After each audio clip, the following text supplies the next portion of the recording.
마십시오. 여기서부터가 진짜 위험합니다. 길 옆에 묻혀 있을 겁니다.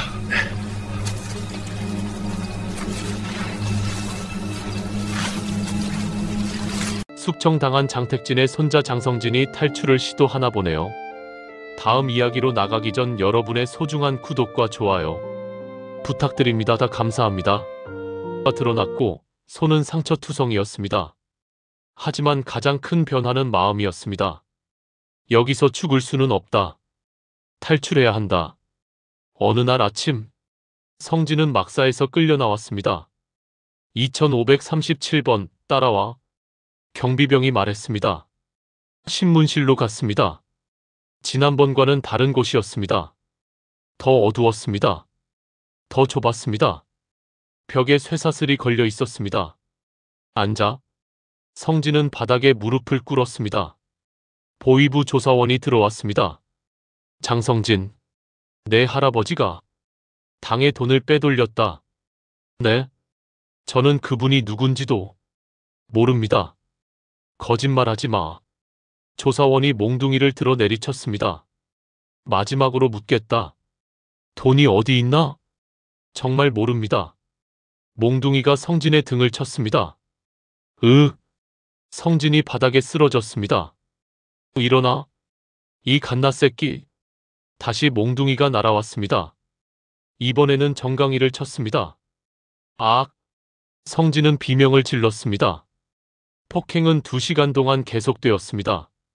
등, 다리, 팔, 온몸이 멍투성이가 되었습니다. 다음에도 말 안 하고 버티는지 두고 보자. 조사원이 떠났습니다. 성진은 바닥에 쓰러져 있었습니다. 피가 입에서 흘러나왔습니다. 경비병이 성진을 질질 끌고 막사로 데려왔습니다. 바닥에 내던졌습니다. 문이 닫혔습니다. 성진은 움직일 수 없었습니다. 숨을 쉴 때마다 부러진 갈비뼈가 망치로 내려치듯 아팠습니다. 옆 사람이 다가왔습니다. 동무, 괜찮습니까? 성진은 간신히 눈만 뜬 채 눈물만 흘렸습니다. 그 사람이 물을 떠와 성진의 입에 대주었습니다. 천천히 드시오. 성진은 아무 말도 못하고 물을 마셨습니다. 목이 타들어갔습니다. 여기서는 서로 도와야 합니다. 그 사람이 말했습니다. 성진은 정신을 잃고 잠이 들었다. 몇 시간이 지났을까? 나는 3104번입니다. 본명은 박민수입니다. 아까 물을 먹여주던 사람이었습니다. 저는 2537번 장성진입니다. 장성진, 혹시 장택진과? 성진은 고개를 끄덕였습니다. 손자입니다. 박민수는 침묵했습니다. 힘들겠습니다.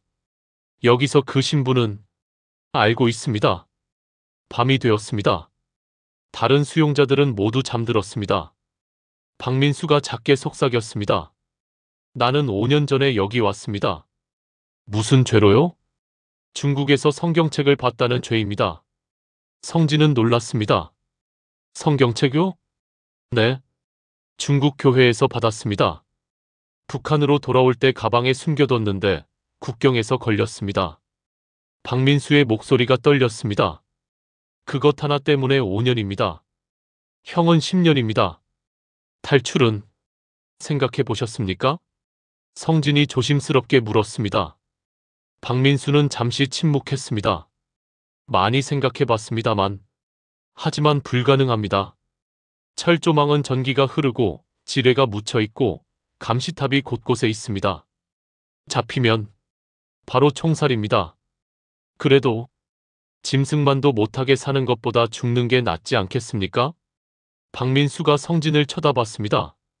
그래서 정말 탈출하려고요? 저는 영 무서워서리 엄두도 안 냈습니다. 전 아무것도 안 하다가 이대로 죽고 싶지 않습니다. 죽더라도 희도해보고 죽겠습니다. 동무의 결심이 그렇다면 도와드리겠습니다. 다음 날부터 박민수와 성진은 조심스럽게 계획을 세웠습니다. 노동 중에 주변을 살폈습니다. 철조망의 위치, 감시탑의 간격, 경비병의 순찰 시간 모두 기억했습니다.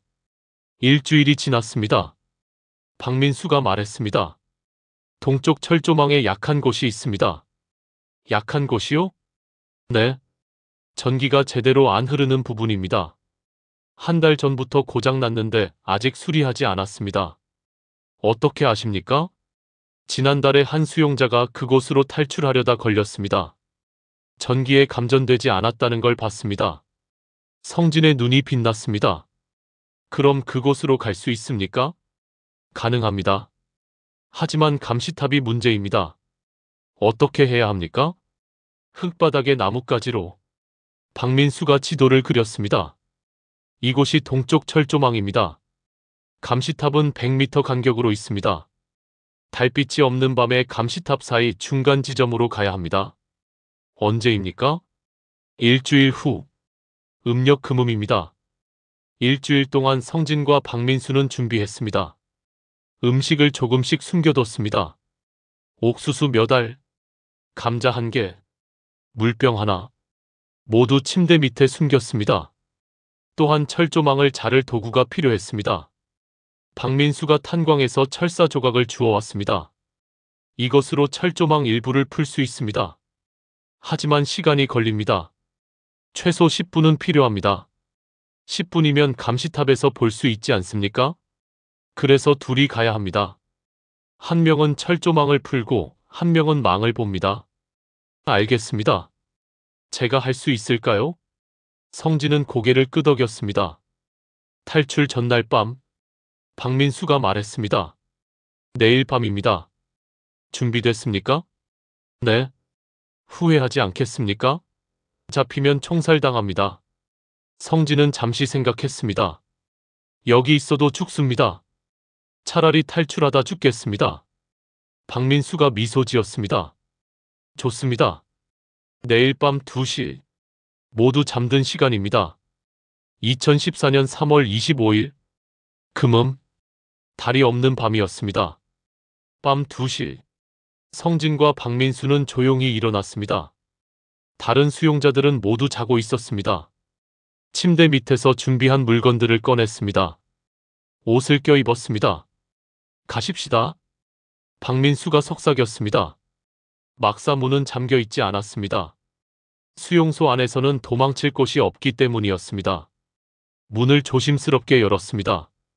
밖으로 나갔습니다. 어둠이 깔려 있었습니다. 천천히 가십시다. 소리내지 마십시오. 둘은 어둠 속을 걸었습니다. 감시탑의 불빛이 천천히 움직였습니다. 불빛이 지나가기를 기다렸습니다.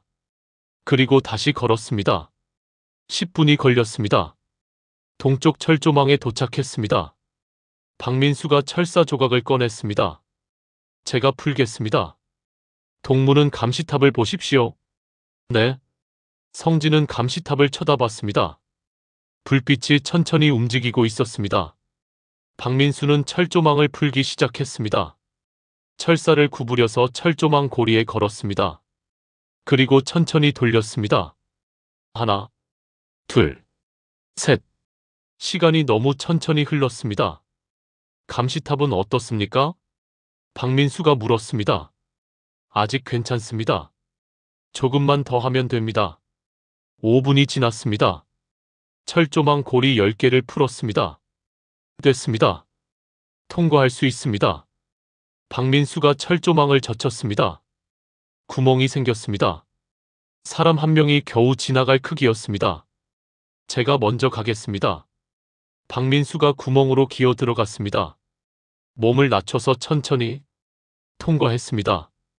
이제 동무 차례입니다. 성진도 구멍으로 들어갔습니다. 철조망이 옷에 걸렸습니다. 조심하십시오. 박민수가 철조망을 잡았습니다. 성진은 천천히 빠져나왔습니다. 통과했습니다. 둘은 철조망 밖에 있었습니다. 하지만 아직 끝이 아니었습니다. 철조망 너머에는 지뢰밭이 있었습니다. 조심하십시오. 지뢰가 있습니다. 박민수가 말했습니다. 어디에 묻혀 있습니까? 정확히는 모릅니다. 하지만 보통 길 옆에 묻혀 있습니다. 그럼 어떻게 갑니까? 길을 피해서 가야 합니다. 둘은 풀밭으로 들어갔습니다. 한 걸음 한 걸음 조심스럽게 발밑을 살폈습니다. 흙이 불규칙하게 솟아 있으면 지뢰가 묻혀 있을 수 있었습니다. 50m를 걸었습니다. 100m를 걸었습니다. 땀이 흘렀습니다. 심장이 빠르게 뛰었습니다. 조금만 더 가면 됩니다. 박민수가 속삭였습니다. 그때였습니다. 거기 누구야? 뒤에서 소리가 들렸습니다. 경비병이었습니다. 감시탑에서 본 것이었습니다. 거기서 총소리가 울렸습니다. 빨리 뛰십시오. 박민수가 소리쳤습니다. 둘은 달렸습니다. 지뢰를 신경 쓸 겨를이 없었습니다. 그냥 달렸습니다. 탕, 탕. 총소리가 계속 들렸습니다. 총알이 옆을 스쳤습니다. 박민수가 비틀거렸습니다. 박민수 동무. 성진이 달려갔습니다. 박민수의 다리에서 피가 흘렀습니다. 괜찮습니다. 일어나십시오. 성진이 박민수를 부축했습니다.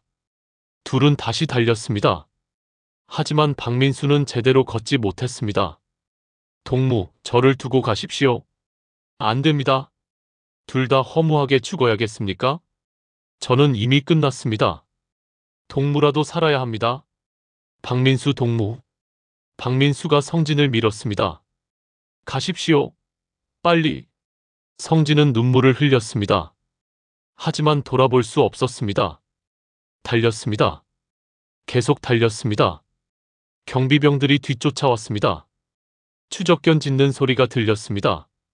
성진은 숲으로 뛰어들었습니다. 나무 사이로 달렸습니다. 나뭇가지가 얼굴을 긁었습니다. 하지만 멈추지 않았습니다. 1시간을 달렸습니다. 다리가 풀렸습니다. 더 이상 달릴 수 없었습니다. 나무 뒤에 숨었습니다. 숨을 고르며 뒤를 돌아봤습니다. 추적견 소리가 점점 멀어졌습니다. 성진은 나무에 기대 앉았습니다. 온몸이 떨렸습니다. 박민수 동무. 미안합니다. 눈물이 흘렀습니다. 하지만 슬퍼할 시간이 없었습니다. 다시 일어나. 계속 가야 했습니다. 사흘을 걸었습니다. 숲을 지나고 산을 넘고 강을 건넜습니다. 음식은 이틀 만에 떨어졌습니다. 풀뿌리를 캐먹었습니다. 물은 계곡물을 마셨습니다. 밤에는 나무 아래에서 잤습니다. 추위도 못 느낄 만큼 두려운 마음으로 무작정 걸었습니다. 사흘째 되는 날, 강물 소리가 들렸습니다. 두만강이었습니다. 성진은 강변에 도착했습니다. 저 너머가 중국이었습니다. 밤하늘에 별이 빛나고 있었습니다. 이제 저 강만 건너면 성진은 윗옷을 벗었습니다. 물에 젖으면 안 되기 때문이었습니다. 보따리에 넣어 머리 위로 들었습니다. 강물에 발을 담갔습니다. 물은 얼음장처럼 차가웠습니다. 어금니가 깨잘 것처럼 이를 악물었습니다. 성진은 강물 속으로 걸어 들어갔습니다. 물이 허리까지 찼습니다. 가슴까지 찼습니다. 목까지 찼습니다. 숨이 멎을 것 같은 공포가 올라왔습니다. 성진은 보따리를 머리 위로 더 높이 들었습니다. 발이 바닥에 닿지 않았습니다. 헤엄을 쳤습니다. 다른 팔로는 보따리를 들고 물살이 세서 몸이 떠내려갔습니다. 하지만 온 힘을 다해 헤엄을 쳤습니다. 10분이 지났습니다. 팔에 힘이 없었습니다. 물에 빠질 것 같았습니다. 안 돼. 여기서 죽으면 안 돼. 할아버지 제게 힘을 주세요. 마지막 힘을 짜냈습니다. 발을 더 빠르게 찼습니다. 팔을 더 빠르게 저었습니다. 마침내 발이 바닥에 닿았습니다. 중국 쪽 강변이었습니다. 2014년 3월 28일 새벽, 장성진은 두만강을 건넜습니다. 중국 땅에 발을 디뎠습니다. 온몸이 얼어붙었습니다. 옷을 입었습니다. 하지만 몸은 여전히 떨렸습니다. 성진은 강을 돌아봤습니다. 저 너머가 북한이었습니다. 요덕 수용소가 있는 곳이었습니다. 박민수가 남아있는 곳이었습니다. 박민수 동무, 꼭 살아남으십시오. 성진은 속삭였습니다.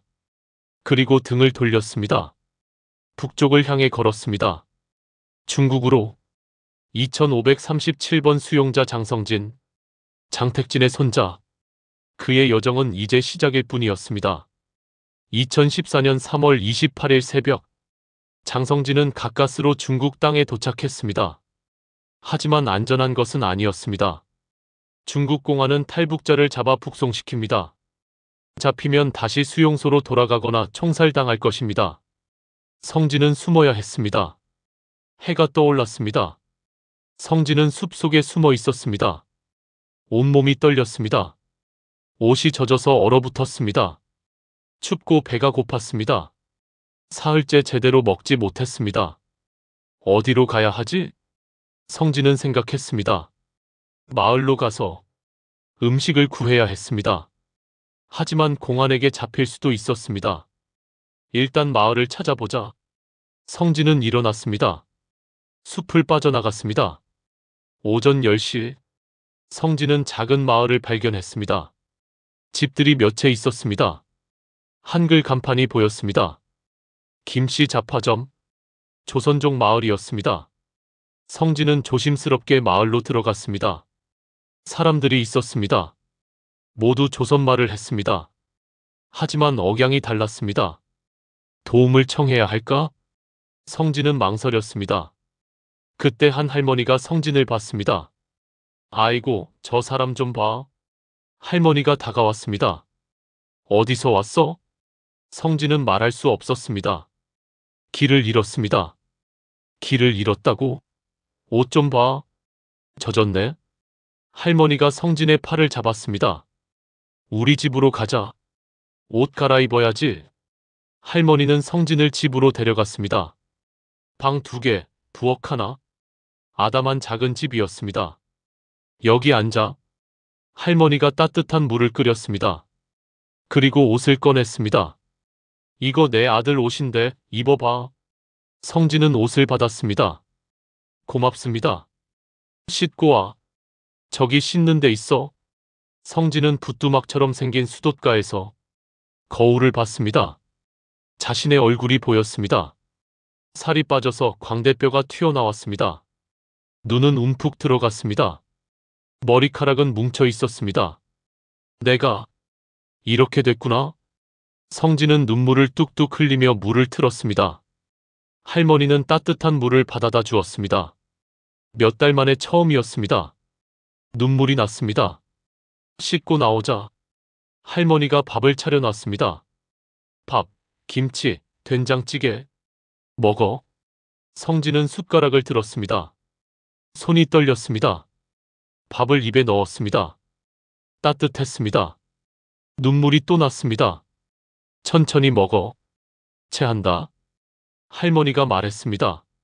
성진은 밥을 허겁지겁 다 먹었습니다. 배가 불렀습니다. 너무 오랜만이었습니다. 고맙습니다, 할머니. 괜찮아? 그런데 할머니가 성진을 쳐다봤습니다. 너 북한에서 왔지? 성진의 얼굴이 굳었습니다. 어떻게 아셨습니까? 말투 들으면 알지. 그리고 그 몸 좀 봐. 수용소에 있었어? 성진은 고개를 끄덕였습니다. 네. 할머니는 한숨을 쉬었습니다. 많이 힘들었겠다. 할머니는 성진을 숨겨줬습니다. 여기 일주일만 있어. 그동안 몸 회복하고. 고맙습니다. 하지만 공안이. 걱정 마. 이 마을 사람들은 다 아는 사이야. 공안 안 온다. 성진은 할머니 집에 머물렀습니다. 하루에 3끼를 먹었습니다. 밤에는 따뜻한 방에서 잤습니다. 몸이 조금씩 회복되었습니다. 일주일이 지나자 5kg이 늘었습니다. 얼굴에도 살이 올랐습니다. 할머니가 말했습니다. 이제 좀 사람 같네. 할머니, 정말 고맙습니다. 괜찮아? 그런데 너 앞으로 어떻게 할 거니? 사람처럼만 살 수 있다면 어디든 가고 싶습니다. 성진아, 여기도 이제 위험해? 김할머니가 말했습니다. 조선족 마을에 공안들이 자주 와. 탈북자 색출한다고. 성진은 알고 있었습니다. 이웃집 탈북민 2명이 지난주에 잡혔습니다. 북송되었습니다. 할머니, 저 어떻게 해야 할까요? 한국 가는 방법을 찾아야지. 하지만 돈이, 브로커 비용은 최소 500만 원. 성진은 꿈도 못 꿀 일이었습니다. 어느 날 저녁, 김할머니의 조카가 찾아왔습니다. 김철수, 40대 중반의 조선족 남자였습니다. 성진이라고 했나? 네. 한국 가고 싶어? 네, 하지만 철수는 담배를 꺼내 물었습니다. 돈 안 들이고 가는 방법이 있어? 성진의 눈이 커졌습니다. 정말입니까? 러시아 가는 거야? 러시아요? 북한에서 러시아로 벌목공 보내잖아. 거기 들어가는 거지. 성진은 이해할 수 없었습니다. 그게 어떻게? 철수가 설명했습니다. 북한은 매년 러시아에 노동자를 보내. 벌목, 건설, 농업, 외화벌이지. 그런데 신분 세탁하면 거기 들어갈 수 있어. 신분 세탁이요? 가짜 신분증 만드는 거야. 다른 사람 명의로. 성진은 망설였습니다. 하지만 러시아에 가면 거기서 탈출하는 거지. 철수가 말했습니다. 러시아에서 몽골로 넘어가. 몽골에는 한국 대사관이 있어. 거기 가면 한국 갈 수 있어. 일주일 후, 성진은 결심했습니다. 다른 방법이 없었습니다. 철수가 서류를 가져왔습니다. 이게 내세 신분이야. 리성호, 29세, 함경북도 청진 출신. 가짜 신분증이었습니다. 사진은 성진이었지만 이름이 달랐습니다. 이걸로 북한 입경해. 북한이요? 다시요? 그래. 러시아 가려면 북한에서 출국해야 돼. 성진의 등에 식은땀이 흘렀습니다. 다시 북한으로? 하지만 다른 선택지가 없었습니다. 청진의 모집책이 있어. 그 사람한테 가면 돼. 철수가 종이 쪽지를 건넸습니다.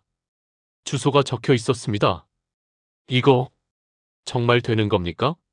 내가 보낸 사람 셋이 성공했어. 지금 한국에 있어. 성진은 종이를 꽉 쥐었습니다. 2009년 10월, 성진은 두만강을 다시 건넜습니다. 이번에는 북한으로. 밤이었습니다. 강물은 차가웠습니다. 이 강을 다시 건너게 될 줄이야. 국경을 넘었습니다. 북한 땅. 1년 만이었습니다. 온몸이 떨렸습니다. 잡히면 죽는다. 하지만 계속 걸었습니다. 청진까지. 사흘이 걸렸습니다. 청진 역전 근처. 성진은 주소를 찾았습니다. 낡은 건물. 2층 구석방. 문을 두드렸습니다. 누구요? 거친 목소리가 들렸습니다. 철수 동무가 보냈습니다. 문이 열렸습니다. 50대 남자가 서 있었습니다. 얼굴에 흉터가 있었습니다. 들어와. 방 안에는 5명의 남자가 더 있었습니다. 모두 20대에서 30대. 신분증. 성진은 가짜 신분증을 내밀었습니다. 남자가 확인했습니다. 리성호. 좋아. 러시아 가고 싶어? 네. 왜? 돈을 벌고 싶습니다. 남자가 웃었습니다. 다들 그렇지. 좋아. 일주일 후에 출발이야. 일주일 동안 성진은 다른 노동자들과 함께 대기했습니다. 그들은 모두 같은 처지였습니다. 가난한 집 출신, 외화벌이가 필요한 사람들. 한 청년이 성진에게 말했습니다. 형은 어디서 왔어요? 청진이요. 나는 회령이요. 이름은 박준혁이요. 25살쯤 되어 보였습니다. 러시아 가본 적 있어요? 성진이 물었습니다. 아니요. 처음이에요. 형은요? 저도 처음입니다. 준혁은 기대에 차 있었습니다. 돈 많이 벌 수 있대요.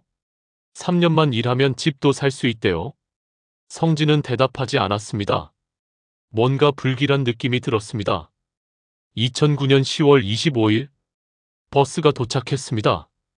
타타. 노동자들이 버스에 올랐습니다. 25명.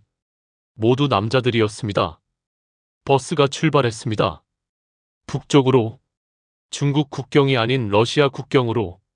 창밖으로 풍경이 스쳐갔습니다. 산, 강, 마을. 점점 인적이 드물어졌습니다. 이틀 후 국경 검문소에 도착했습니다. 보안원들이 올라왔습니다. 여권. 노동자들이 여권을 내밀었습니다. 성진도 가짜 여권을 냈습니다. 제발. 보안원이 여권을 확인했습니다. 한참을 들여다봤습니다. 리성호? 네. 직업은? 농장원입니다. 보안원이 성진을 빤히 봤습니다. 심장이 터질 것 같았습니다. 좋아. 다음. 여권을 돌려줬습니다. 성진은 겨우 숨을 내쉬었습니다. 2009년 10월 28일. 러시아 연해주. 버스가 숲속으로 들어갔습니다. 끝없는 침엽 수림. 도로는 비포장이었습니다. 몇 시간을 달렸습니다. 드디어 도착했습니다. 벌목장. 울타리가 쳐져 있었습니다. 철조망. 감시탑. 수용소. 성진의 가슴이 철렁했습니다. 버스가 멈췄습니다.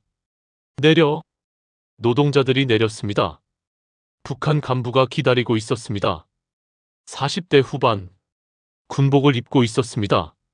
나는 김일성 동무다. 너희 지도원이다. 지도원. 감시자라는 뜻이었습니다. 여기서 규칙을 설명하겠다. 김일성이 말했습니다. 첫째, 무단이탈 금지. 둘째, 러시아 사람과 접촉 금지. 셋째, 할당량 미달성 시 처벌. 넷째, 임금은 모두 당에 납부. 성진은 귀를 의심했습니다. 임금을 당에 납부? 옆에 있던 준혁이 속삭였습니다. 당에서 월급 주는 거 아니에요? 지도원이 날카롭게 쳐다봤습니다. 질문 금지. 여권과 신분증 제출. 노동자들이 움직였습니다. 여권을 내밀었습니다. 성진도 냈습니다. 안 돼. 여권이 없으면 탈출할 수 없습니다. 하지만 거부할 수 없었습니다. 모든 여권이 수거되었습니다. 이제 너희는 조국을 위해 일한다. 김일성이 선언했습니다. 충성. 노동자들이 따라 외쳤습니다. 충성. 성진도 외쳤습니다. 하지만 속으로는 울고 있었습니다. 나 또 갇혔구나. 숙소로 안내되었습니다. 컨테이너 박스. 20명이 한 방에. 난방도 없었습니다. 누군가 지도원을 쳐다봤습니다. 불만 있어? 간부가 쏘아봤습니다. 없습니다. 그날 밤 성진은 바닥에 누웠습니다. 추웠습니다. 담요 한 장이 전부였습니다. 창밖으로 눈이 내리기 시작했습니다. 10월인데도 벌써 겨울이었습니다. 준혁이 옆 침대에서 속삭였습니다. 형, 이거 뭔가 이상한 것 같아요. 그냥 자라. 성진은 눈을 감았습니다. 하지만 잠이 오지 않았습니다. 다음 날 새벽 5시, 호루라기 소리가 울렸습니다. 일어나. 노동자들이 벌떡 일어났습니다. 세수도 제대로 못했습니다. 아침 식사. 옥수수죽 한 그릇. 김치 조금. 이게 다입니까? 누군가 물었습니다. 할당량 채우면 더 준다. 간부가 대답했습니다. 식사 후 점호. 오늘부터 작업 시작이다. 조별로 움직인다. 노동자들이 5개 조로 나뉘었습니다. 성진은 3조에 배정되었습니다. 준혁도 같은 조였습니다. 벌목장으로 이동했습니다. 트럭을 타고 30분. 오늘 이야기는 여기까지입니다. 고난의 연속인 장성진에게 앞으로 어떤 일이 벌어질까요? 구독과 좋아요 잊지 마시고 다음 편을 기대해 주세요.